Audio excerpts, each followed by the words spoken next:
بیٹی کی ذات اگر مقدس نہ ہوتی تو اللہ کبھی ہمارے نبی صلی اللہ علیہ وسلم کی اولاد کا سلسلہ حضرت فاطمہ رضی اللہ تعالیٰ عنہ سے شروع نہ کرتا۔ وہ مان جاتا ہے، یہ اس کی ایک خوبصورت صفت ہے، ہم مجبور ہو کر بھی اس کی نہیں مانتے، اور وہ با اختیار ہو کر بھی ہم سے مان جاتا ہے۔ بہت قیمتی ہوتے ہیں وہ دکھ جو آپ کو جائے نماز تک لے آتے ہیں۔ ایک دوسرے کے لیے دعا مانگا کریں، اللہ تعالیٰ کا پسندیدہ اور قبولیت والا عمل ہے۔ جھک جانا ہی محبت ہے، اور اس بات کا سب سے بڑا ثبوت سجدہ ہے۔ عطا کرنے کے طریقے مختلف ہو سکتے ہیں، لیکن میرا رب دعائیں رد نہیں کرتا۔ اور تمہیں راستے سے ناواقف پایا تو راستہ دکھایا۔ جو کہانی اللہ کے سپرد کر دی جاتی ہے، اس کہانی کا اختتام کبھی اداس نہیں ہوتا۔ بہت حسین ہے خدا پر یقین کا سفر۔ جس طرح لوگ مردہ کو کندھا دینا افضل سمجھتے ہیں، اسی طرح اگر زندہ کو سہارا دینا افضل سمجھ لیں تو زندگی کتنی آسان ہو جائے۔ وہ بھی پل صراط سے گزریں گے کیا جن کی زندگی ہی جہنم ہو۔ اللہ کے ڈر سے ایک گناہ چھوڑنا لاکھ تہجد اور نوافل سے بہتر ہے۔ اللہ بہتر کرے گا، لیکن اللہ نے بہتر نہ کیا تو یقین رکھو اللہ بہترین کرے گا۔ یا رب تجھ پہ چھوڑ دیا سب، خاک سے دور کوئی اور مکاں مانگتی ہے، روح تخلیق سے پہلے کا جہاں مانگتی ہے۔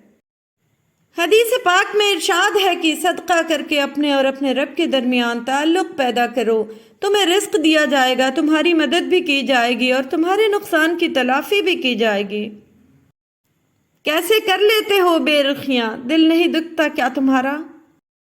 اور جو چیزیں تہجد میں بھی مانگنے سے نہ ملیں تو سمجھ جاؤ وہ تمہارے لیے بہتر نہیں۔ پہلے دعا پھر صبر، مزید دعا مزید صبر، مسلسل دعا مسلسل صبر۔ اللہ دیکھ بھی رہا ہے، سن بھی رہا ہے اور ہر پل ساتھ ہے، یقین کیجئے۔ جو لوگ مخلص ہوتے ہیں وہ دعویٰ نہیں کرتے، اور جو اخلاص سے خالی ہوں ان کی زبانوں پر دعوے ہوتے ہیں۔ جس نے بن مانگے سب عطا کیا، وہ رب مانگنے پر کیوں مایوس کرے گا؟ کمال کا حوصلہ تھا کربلا کے شہیدوں کا، وہاں پہ شکر کرتے تھے جہاں پہ صبر مشکل تھا۔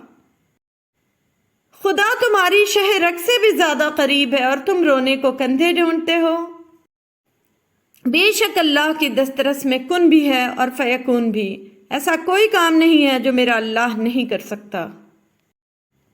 اگر لوگ تم سے متاثر ہو رہے ہیں تو اللہ پاک کا شکر ادا کرو کہ جس نے تمہارے گناہوں کو چھپا کر تمہیں لوگوں کے سامنے معزز بنایا ہے۔ محبت کو الفاظ میں نہیں لہجوں میں تلاش کریں، الفاظ تو منافقین کے بھی بہت میٹھے ہوتے ہیں۔ انسان کسی دوسرے کے لیے کچھ نہیں کر سکتا سوائے اس کا حوصلہ بڑھانے کے۔ میں نے جتنے لوگوں کو ٹوٹتے دیکھا فقط اس لیے کہ رشتوں اور دوستوں کے ہجوم میں کسی نے ان کو یہ نہیں کہا کہ حوصلہ کر اللہ کرم کرے گا۔ یقین کریں بہت طاقت ہے اس ایک جملے میں۔ قبول کر لینا چاہیے دوست کا ہدیہ، چاہے حقیر ہو، ماں باپ کا حکم چاہے ناگوار ہو، نصیحت کی بات چاہے کڑوی ہو، غریب کی دعوت چاہے اس میں تکلیف ہو، نیک بیوی کی محبت چاہے بدصورت ہو۔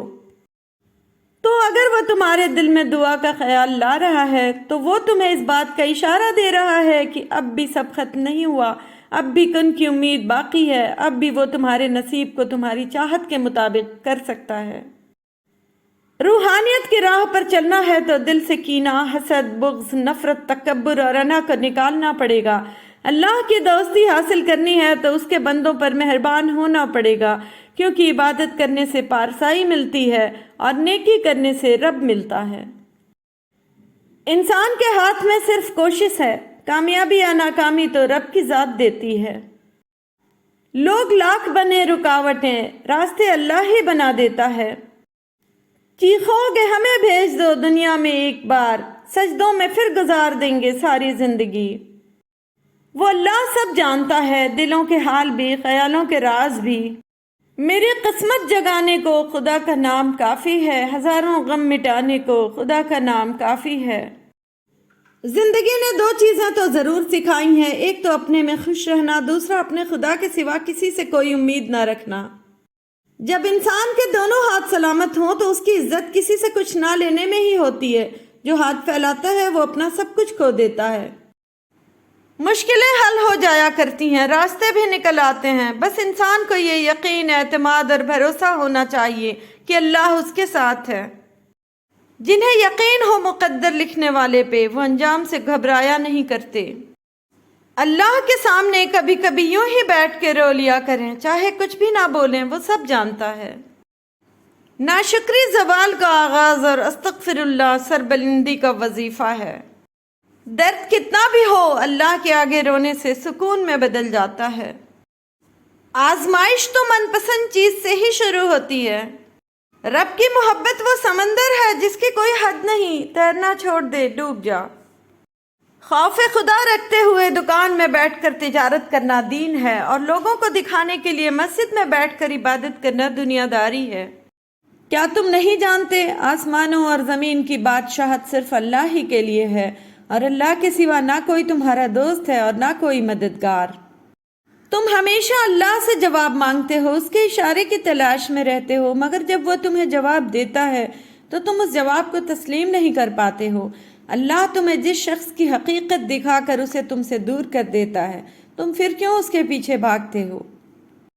صرف جائے نماز وہ جگہ ہے جہاں رو لو تو سامنے والا تماشا نہیں بناتا۔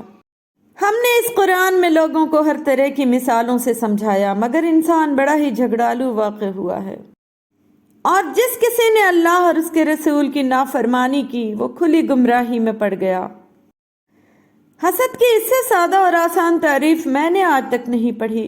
حسد رب کی تقسیم سے اختلاف رکھنے کو کہا جاتا ہے۔ لوگ لاکھ بنے رکاوٹیں، راستے اللہ ہی بنا دیتا ہے۔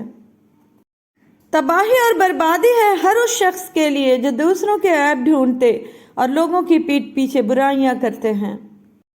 دنیا کی زندگی آخرت کے مقابلے میں ایک متاع قلیل کے سوا کچھ بھی نہیں۔ بندہ گندے برتن میں دودھ نہیں ڈالتا تو اللہ گندے دل میں نور کیسے ڈال دے؟